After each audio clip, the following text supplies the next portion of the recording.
Okay, so this is how I practiced getting better at push-ups. One thing is proper form. A lot of people, when they do push-ups, they put their hands out here like this, and your arms are making like a right angle, like this. And that's no good because you're using mostly shoulder muscles and it's not very efficient, particularly if you don't have awesome upper body strength or if you're working on it. Plus it puts a lot of pressure on muscles that generally aren't super well developed. Much more efficient way, the proper way to do them is to put your hands closer, just like on the outside of where your boobs would be, for lack of a better description. And your elbows go back, so it's like in yoga when you do downward dog and you keep your hands close.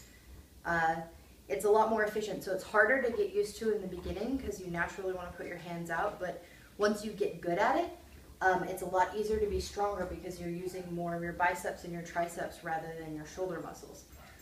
And so hand position is super important. You don't put your hands out, and do it this way. Dogs are going to help me.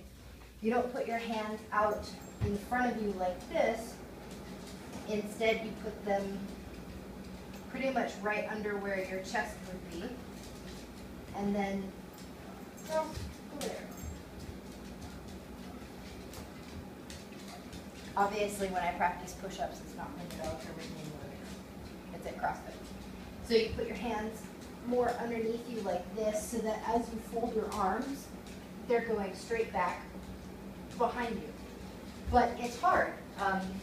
So I got a set of these bands on Amazon. They're different thicknesses for different resistance. You put them across your arms like this so that when you go down, they give you just a little bit of assistance.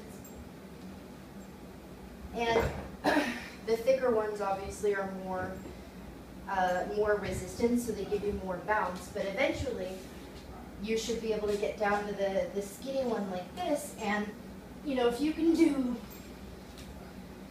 25 of those, then you can do 10 unassisted, and then you just keep working up, and then eventually you realize that you can do 40 with extra weight on your back. So I've been practicing for a while, but I think it's really paid off. The bands really do. They're super helpful. And the form is really, like, once you get it,